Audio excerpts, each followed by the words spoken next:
Pancasila ini kan ya bukan raksasa ya.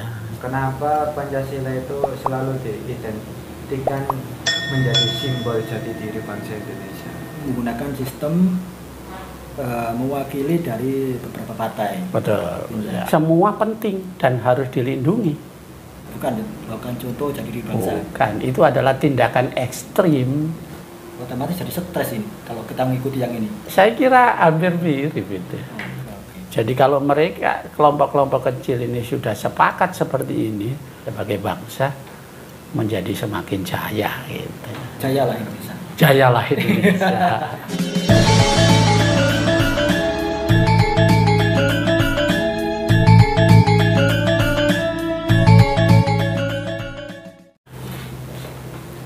Assalamualaikum warahmatullahi wabarakatuh. Waalaikumsalam warahmatullahi wabarakatuh.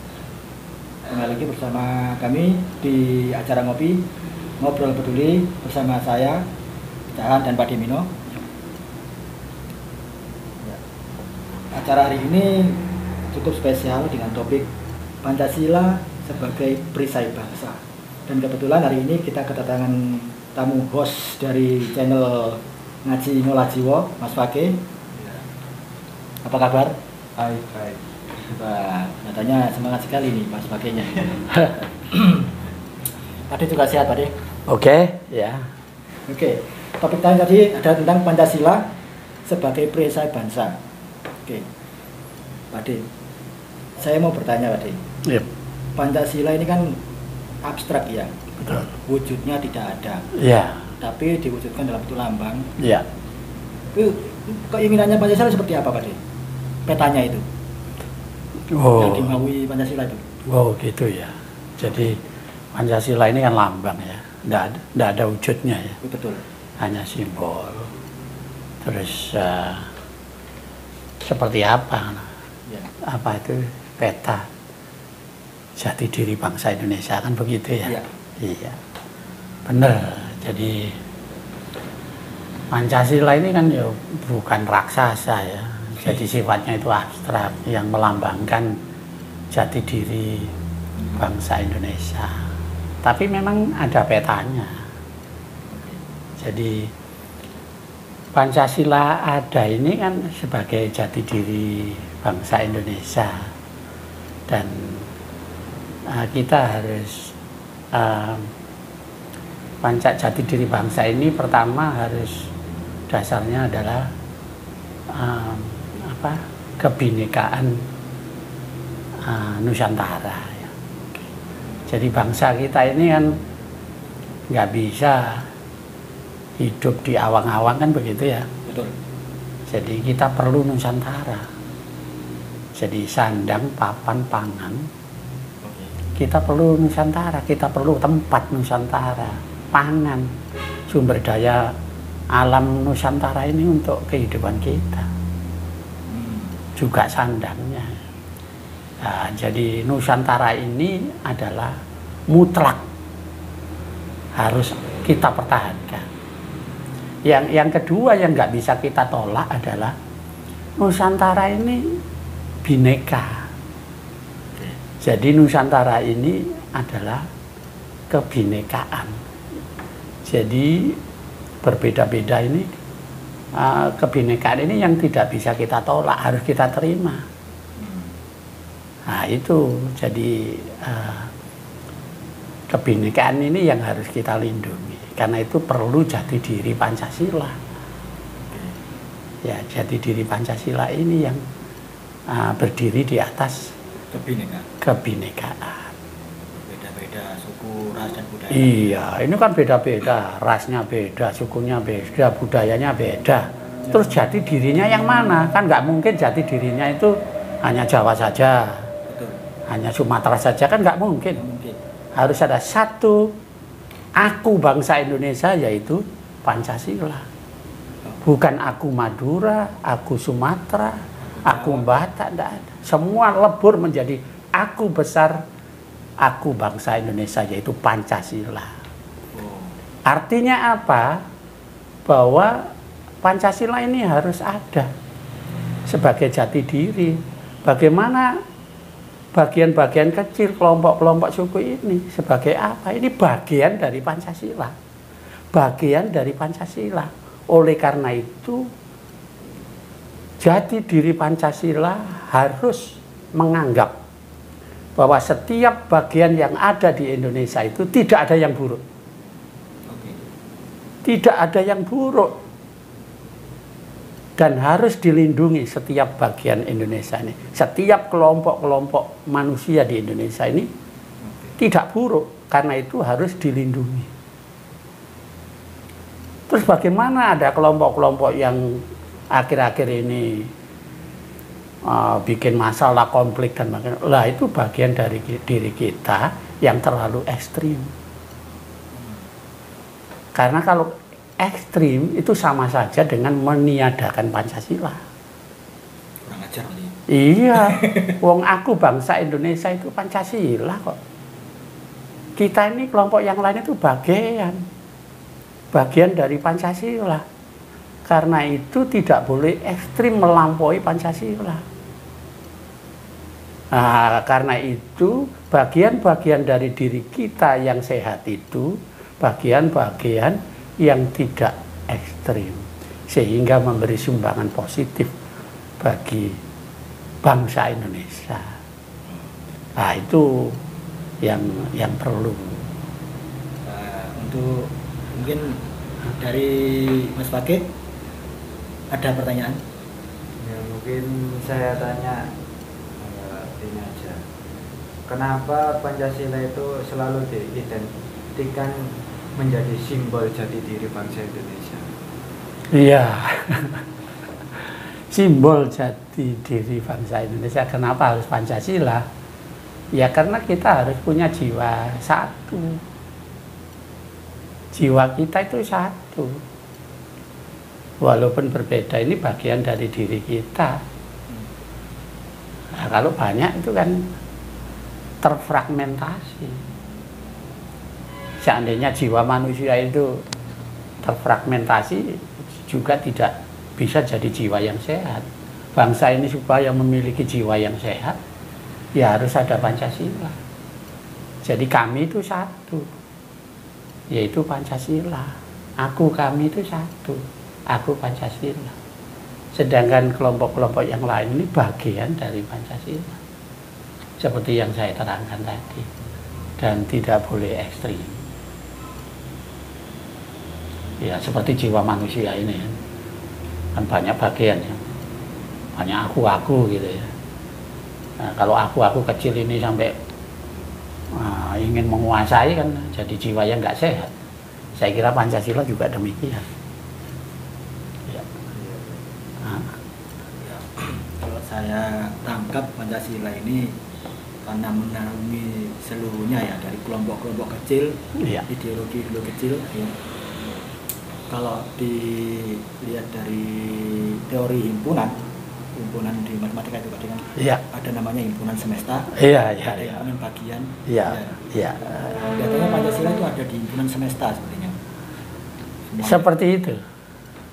Jadi bagian-bagian kelompok di Indonesia itu harus masuk dalam satu himpunan, satu bangsa, yaitu bangsa Pancasilais. Kalau saya boleh berpendapat ya, bisa jadi Indonesia Pancasila ini bisa jadikan ideologi internasional, cocok sebenarnya ini, bisa meluas ke sana ya. Wah, saya kira kalau Indonesia berhasil menjadi bangsa yang sehat, mungkin semua ngikut. Atau mengikuti ideologi Pancasila ini. Cukup luar biasa kan ya. Karena saya lihat Pancasila ini juga, kalau saya nilai bahwa Pancasila ini juga sebuah produk spiritual sepertinya. Ya, sebetulnya Pancasila ini kan digali dari budaya Nusantara. Dan budaya Nusantara ini kalau dikatakan spiritual ya lebih dulu ya. Jadi ini termasuk apa itu, pola-pola arkaik, pola-pola kuno Yang buktinya sampai saat ini model-model baru, ideologi baru tidak mampu menjawab persoalan manusia. Sekarang orang juga mulai berusaha mempelajari budaya-budaya Jawa yang kuno, Nusantara maksud saya. Ya. Mas Fakih ada tanggapan? Enggak ada. Oke, saya mau bertanya lagi Pak. Iya. Berpendapat, mengutarakan apa yang saya ketahui ya. Boleh ya. Di dalam sistem negara kita ini kan contohnya dalam pemilihan pimpinan negara. Betul ya. Ya. Dalam pemilihan pimpinan negara ini kan menggunakan sistem mewakili dari beberapa partai. Betul ya. Karena Pancasila ini berdiri secara mandiri. Ya. Kemudian pimpinan yang terpilih dari beberapa partai tersebut. Ya. Yang mungkin penafsirannya Pancasila dari partai-partai ini berbeda. Oh ya. Apakah mungkin dari penguasa atau dari pemimpin ini nanti harus mengikuti jati diri Pancasila ini atau mengikuti pola pikirnya partai tersebut? Nah betul. Nah ini menarik. Ya. Jadi bagaimana kalau Pancasila diinterpretasikan oleh satu kelompok yang ada di Indonesia, contohnya kelompok pemenang. Betul. Atau kelompok ekstrim kan begitu ya. Iya. Atau kelompok yang mengusung ideologi transnasional kan gitu ya. Itu yang bisa menggoyahkan Pancasila. Artinya tidak netral lagi Pancasila kan begitu. Betul. Iya. Ya benar, karena Pancasila ini tidak berwujud figur. Pancasila ini kan dibangun dengan wacana. Kenapa dengan wacana? Ya karena wujudnya tidak ada. Karena itu kalau menurut ilmu bahasa bahwa Indonesia ini adalah konstruk linguistik, bangunan bahasa. Tanpa bahasa Indonesia tidak ada. Tanpa proklamasi tidak ada Indonesia. Tanpa Sumpah Pemuda tidak ada persatuan Indonesia. Harus ada wacana, konstruk linguistik. Indonesia lahir, Sumpah Pemuda, itu linguistik. Wacana, proklamasi, itu wacana, kata-kata. Nah, karena itu bagaimana kita memaknai Pancasila, jati diri bangsa Indonesia, supaya tidak diinterpretasikan oleh satu golongan, kan begitu? Betul. Ya dengan wacana. Kalau tanpa wacana nanti bisa diinterpretasikan berbeda. Wacananya apa? Tujuan wacana yang membangun keseimbangan dan harmoni kehidupan bangsa Indonesia. Wacananya harus mengarah kepada keseimbangan karena itu terdiri dari banyak bagian kita. Tidak boleh mengunggulkan yang satu, melemahkan yang lain. Harus imbang supaya harmoni. Jadi kelompok-kelompok di Indonesia ini, agama-agama di Indonesia ini, suku-suku di Indonesia ini, budaya-budaya di Indonesia ini memang harus dijaga supaya seimbang dan harmoni hubungannya antara satu dengan yang lain. Wacana ini yang harus terus dikembangkan. Terus yang kedua, wacana yang memperjelas bahwa Pancasila adalah sebagai jati diri bangsa. Maksudnya apa? Tidak boleh diinterpretasikan oleh satu kelompok saja. Bagaimana caranya? Ya wacananya. Bahwa Pancasila tidak bisa diatur oleh satu golongan. Wacana harus terus dibangun bahwa Pancasila adalah jati diri bangsa yang terdiri dari banyak bagian masing-masing. Dan bagian-bagian ini semua penting dan harus dilindungi. Apabila ada yang keluar dari posisinya, yang berambisi untuk menguasai Indonesia dari satu kelompok, harus dicegah. Nah, itu tugas keputusan Pancasila sebagai jati diri. Harus mencegah kelompok-kelompok yang menimbulkan beban bagi Nusantara ini. Kalau mereka pada tempatnya, tentu akan memberi sumbangan yang positif. Jadi wacananya tadi, saya ulangi, harus menjaga keseimbangan dan harmoni bangsa. Yang kedua, Pancasila tetap harus dipisahkan dari kelompok, bagian dari bangsa Indonesia. Caranya gimana? Pastikan bahwa tiap kelompok ini tidak ekstrim. Dia harus pada posisinya, tidak boleh melampaui Pancasila. Mereka harus duduk di tempatnya supaya punya peran, tidak memberi beban. Begitu juga yang termarginalkan, Pancasila wajib melindungi. Itu kerangkanya. Jadi kalau ada satu kelompok melanggar kerangka ini, jelas tidak akan memberi sumbangan positif, akan menambah beban. Oh iya. Jadi sistemnya harus merujuk kepada upaya ini. Tapi dengan kasus yang saat ini yang lagi ya, Iya. ada satu kelompok yang berkehendak Pancasila ini diberi baju putih. Ya paling enggak ya, yang saat ini yang lagi viral itu kata-kata kadrun ya. Oh, iya. Ya itu sudah sudah bukan jati diri bangsa itu. Itu bukan contoh jati diri bangsa. Bukan, itu adalah tindakan ekstrim satu kelompok yang mau menguasai bangsa sesuai dengan seleranya. Jadi kita definisinya sudah jelas seperti yang saya sampaikan tadi. Pancasila adalah jati diri bangsa. Jadi dia tidak terikat oleh kelompok. Ya tadi bahwa bagian kelompok-kelompok ini adalah bagian yang tidak ada yang buruk definisinya dan harus tetap dilindungi. Tapi harus tidak ekstrim. Kalau sudah ekstrim itu memberi beban. Ya. Bikin pen ya. Istilahnya kalau saya lihat jati diri bangsa itu, kalau dilihat dari ilmu kejiwaan ya, seperti tadi aku yang kecil sama aku yang besar. Nah, jagat cilik dan jagat gede. Kalau di betul. Saya kira ya mirip itu mirip. Kalau seandainya dibalikkan kepada diri kita sendiri, misalkan aku kecil ini protes, otomatis jadi stres ini. Kalau kita mengikuti yang ini. Saya kira hampir mirip itu. Jadi Pancasila itu akunya, aku bangsa Indonesia, tapi kan punya aku kecil, aku suku, aku agama, aku kan ini ya. Betul. Ya enggak apa-apa, mereka selama bisa berperan kan positif mereka.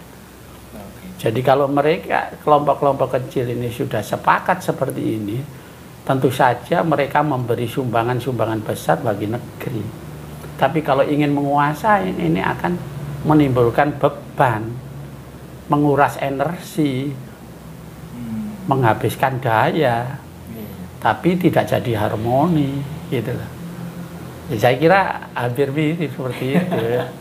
Jadi aku kecil ini, ya memang harus berinteraksi dengan baik di antara aku kecil ini, agar bisa aku Pancasila ini sebagai bangsa menjadi semakin jaya, gitu. Jayalah Indonesia. Jayalah Indonesia.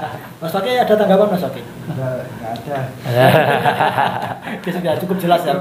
Iya. Cukup jelas sekali. Mungkin sampai sini Pak De. Oke, saya kira. Terima kasih. Semoga ilmu yang disampaikan oleh Pak De Mino ini bermanfaat bagi kita semua. Semoga kelompok-kelompok kecil tadi yang bersifat ekstrim bisa menyadari bahwa kita tinggal di negara yang berbineka, negara yang berbagai macam suku dan ras dan agama. Semoga mereka juga bisa menyadari semuanya itu dan akhirnya menjadi timbul masyarakat yang harmonis, saling rukun, saling membangun satu sama yang lainnya. Oke, terima kasih. Kami pamit undur diri. Saya Cahana Padimino dan Mas Fakih. Assalamualaikum warahmatullahi wabarakatuh. Salam ngopi, ngobrol dulu.